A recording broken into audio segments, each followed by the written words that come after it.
Welcome back viewers. Zaid Saab, over to you.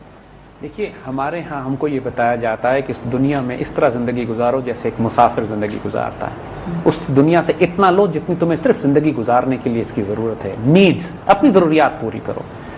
Desires اور خواہشات نفس جو انسان کی ضروریات سے بہت آگے، جس سے انسان اس دنیا میں مبتلا ہوتا ہے، عیاشیوں میں پڑتا ہے، بدکاری میں پڑتا ہے، مال و دولت میں، اس دنیا کی کثرت کی لذتوں میں انسان اگر گم ہو جائے تو اس پہ غفلت طاری ہو جاتی ہے. دین اس کو ممنوع فرماتا، پابندی لگاتا ہے. ان کے نظام کی بنیاد اس بات پر ہے کہ انسان کے اندر دنیا کی خواہشوں کو بھڑکایا جائے.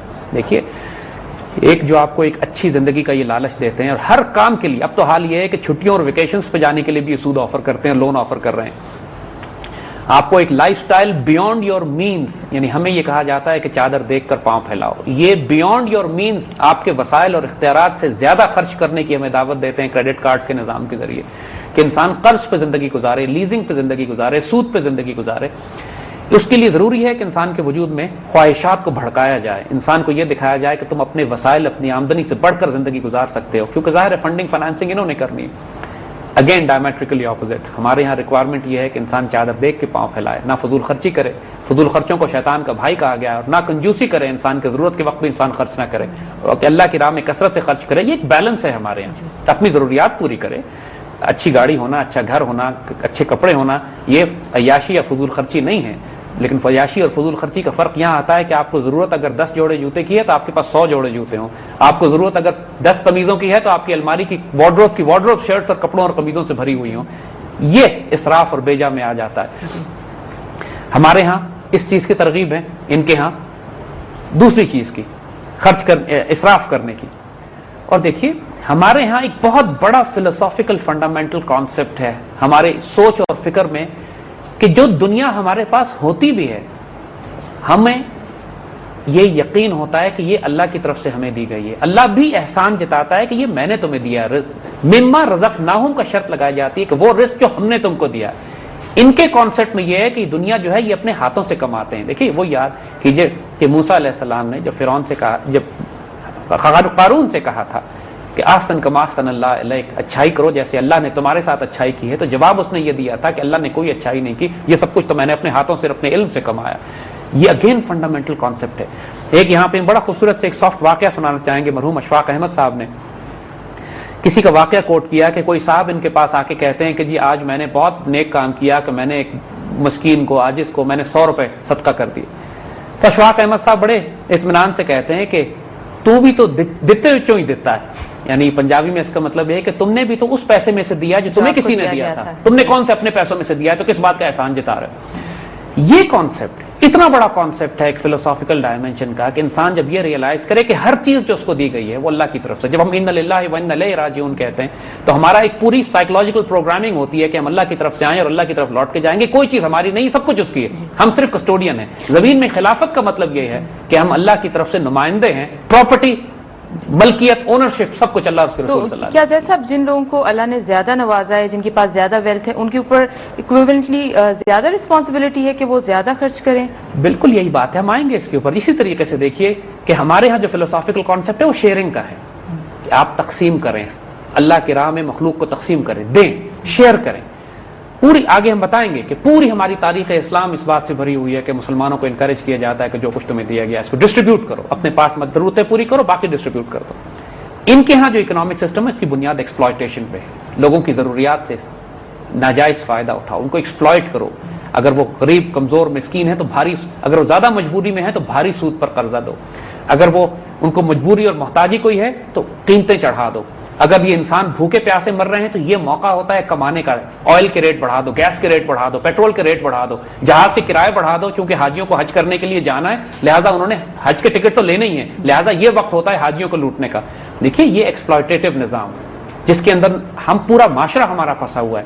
جب آپ دیکھتے نہیں ہیں اس نظام کے نتیجے میں کہ جب بارش ہو رہی ہوتی ہے، سڑکیں خراب ہوتی ہے تو ٹیکسی والے بھی کرایہ چڑھا دیتے ہیں، اور جب سیزن ہوتا ہے تو ایئر لائنز والے بھی جہاز کے ٹکٹ بڑھا دیتے ہیں جانے کے، انسٹیڈ آف کہ لوگوں کے لیے آسانیاں کریں اور لوگوں کے لیے شیئر کریں، اور جو کچھ رزق اللہ نے ان کو دیا اس کو ڈسٹریبیوٹ کریں، لوگوں کے لیے آسانیاں کریں.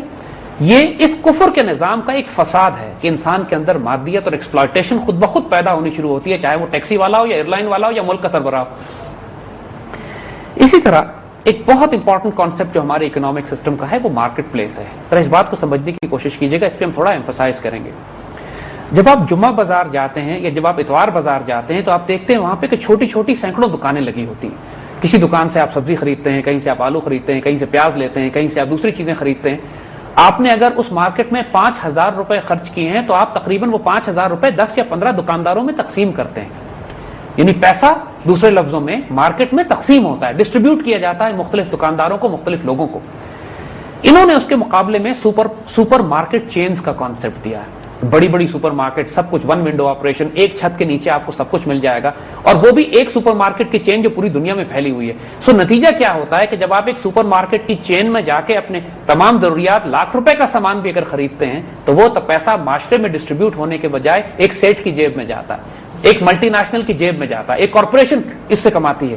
معاشرے میں لوگوں کے پاس وہ معاملہ ڈسٹریبیوٹ نہیں ہوتا. مارکیٹ پلیس کی بہت بڑی اہمیت ہے ایک اسلامک اکنامک ماڈل میں, کیونکہ مارکیٹ میں آپ ٹریڈنگ کرتے ہیں, مارکیٹ میں آپ پیسہ ایکسچینج کرتے ہیں, مارکیٹ میں آپ پیسہ سرکولیٹ کرتے ہیں, مارکیٹ میں آپ پیسہ ڈسٹریبیوٹ کرتے ہیں ود ان دا پیپل.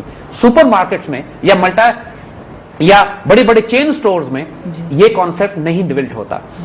اسی طرح ہمارے یہاں جو کانسیپٹ ہے وہ مینٹر یعنی استاد اور شاگرد کے رشتے ہوا کرتے تھے. چاہے تجارت سکھانی ہو, چاہے کوئی ہنر سکھانا ہو, چاہے کارپینٹری ہو, الیکٹریشین ہو, پلمبر ہو, کوئی بھی کام ہو سکھانا ہو تو استاد اور شاگرد کے رشتے تھے, جس میں ادب کا لحاظ تھا, ایک تعلقات تھے, ایک قلبی تعلق ہوتا تھا استاد اور شاگرد میں. آج کی اکنامک ماڈل میں امپلائر اور امپلائی کا ریلیشن شپ بن گیا ہے, یعنی ملازم کا اور مالک کا, سیٹ کا اور نوکر کا. لہذا یہ ہوتا ہے کہ آپس میں کوئی اسپرچل روحانی تعلق بلڈ نہیں ہوتا. جس شخص کو جو بہتر نوکری, جہاں پیسے زیادہ ملتے ہیں وہ چھوڑ کے نکل جاتا ہے. کوئی مورل آبلیگیشن نہ ملازم پر ہوتی ہے, نہ مورل آبلیگیشن سیٹ پہ ہوتی ہے. جب چاہتا ہے جس کو چاہتا ہے نوکری سے لانگ ٹرم ریلیشن شپ نہیں ڈیولپ ہوتی. جو ریلیشن شپ آپس میں ہے وہ ایموشنل نہیں ہے, اسپرچل نہیں ہے, روحانی نہیں ہے, انسانی تعلقات پر نہیں ہے, پیورلی پیسے پر ہے. جس کو جہاں جو پیسہ ملا اس نے اس کو فارغ کر دیا, اس کو نکال دیا, یا بہتر نوکری ملی تو چھوڑ کے چلے گئے. کوئی ریلیشن شپ ادب کا نہیں ہے. دیکھیے یہ نتیجتاً اس ریلیشن شپ کے نتیجے میں آپ دیکھیے کہ لوگ انسیکیور فیل کرتے ہیں. انسیکیور جب فیل کرتے ہیں تو ہر کوئی ایک سے ایک بہتر نوکری کے لیے, زیادہ سے زیادہ پیسے کے لیے اور زیادہ سے زیادہ منافع کے لیے لوگوں کو ایکسپلائٹ کرتے ہیں. پھر یہاں پہ اگین یہ وہی ایکسپلائٹیٹو اکنامک ماڈل جس کے فال آؤٹس ہمارے معاشرے میں یہ آتے ہیں کہ ایکسپلائٹیشن, ایک دوسرے کی ایکسپلائٹیشن ہوتی ہے, شیئرنگ نہیں ہوتی, ایک دوسرے کے ساتھ رزق تقسیم نہیں کرتے, دل محبت کا تعلق کوئی نہیں ہوتا معاشرے میں.